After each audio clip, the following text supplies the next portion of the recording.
This is my second video of this channel, and as the last video I talked about pools and how I kept them maintained. Today I'm gonna tell you how I keep my chemistry good. So I use something like this called test strips, and this is from Clorox, and these things tell you how your total hardness is, your total chlorine is, your free chlorine is, pH, total alkalinity, and stabilizer are. So these things basically measure how much chemicals and things you have in your pool, basically. I only know 3 things about these that I really understand, and those are things I'm gonna be talking about. Okay. So first, let's talk about free chlorine. Free chlorine is basically active chlorine in your pool.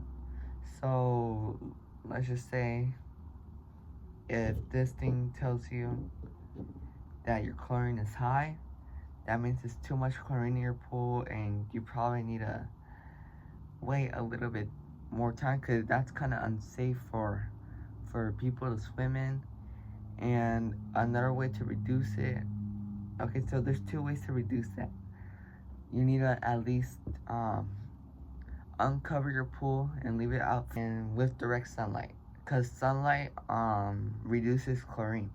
So if your chlorine is too high, you could probably uncover your pool so that way your pool can have direct sunlight to be like burned off, basically. And if it's too low, I would add something like this. This is a pool liquid chlorine chlorinator.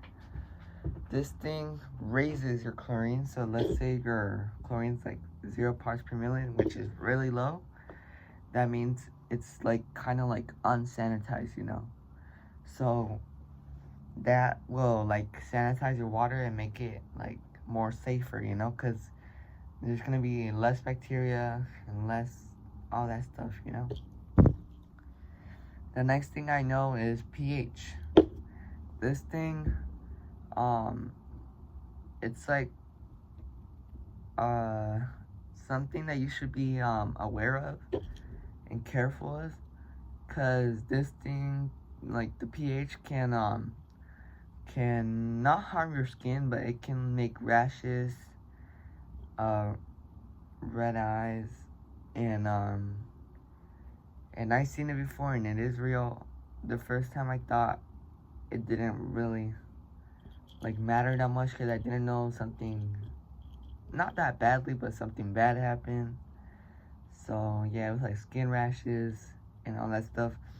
And make sure it's like stable, you know, like make sure your pH is around 6.2. And yeah, just keep it like that so you don't get rashes and red eyes. And I'll show a picture right now how to raise or lower your pH, because this is really important. The second thing I know about chemistry is your stabilizer. This thing, look, let's say your free chlorine is stable, right? It's regular, it's safe, and all that stuff, right? But this is where your stabilizer comes in. Your stabilizer protects your chlorine from the sun. So if your chlorine stabilizer is around 50 to 100 parts per million, that means that your chlorine is being protected by the sun, right? And let me tell you guys something. The more you raise stabilizer doesn't mean that the more you protect your chlorine from the sun. It basically means that you're overprotecting it, and the chlorine is not going to work properly to sanitize your water. And I'll show you a photo of this chemical, how to like stable it and all that stuff. And if your stabilizer is low, that just means that it's not protected enough, and it's gonna be burned off by the sun very soon. So yeah, those are the 3 things I know about chemistry. So now I want to talk about chemicals I use. So earlier I talked about this chlorine gallon, right?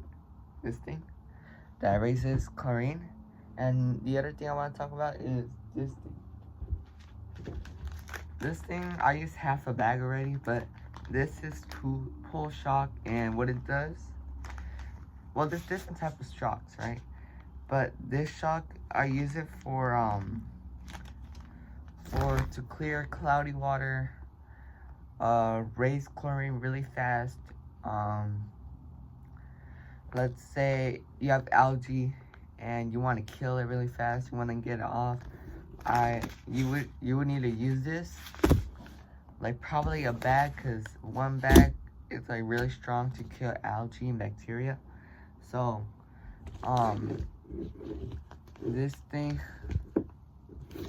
yeah, this thing, just keep it like as emergencies, you know, like cloudy water, algae, chlorine really low. Oh yeah, right here it says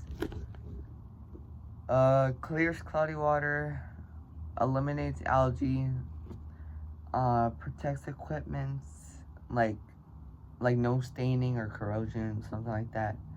It kills bacteria, and this thing is like, let's say you pour it in 15 minutes before a pool party. This thing is gonna be ready by 15 minutes later. So you need to at least wait 15 minutes to go back in the water after you put this chemical, okay? The next thing I want to talk about is a clarifier. So earlier, I'll show a picture about it, what it looks like, but earlier I had cloudy water and it wasn't clear. It was pretty unsafe because we didn't know if it was just dead bacteria or dead algae or just tiny particles that could make water really cloudy. And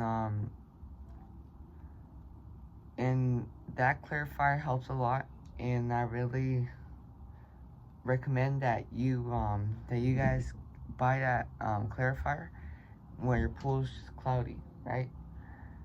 So yeah, I'll link that in the description and show you a picture, because that is really useful when you have cloudy water.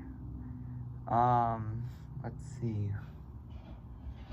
Well, yeah, those are the chemicals and how I treat chemistry, and yeah, that's all I know about chemicals. So peace out.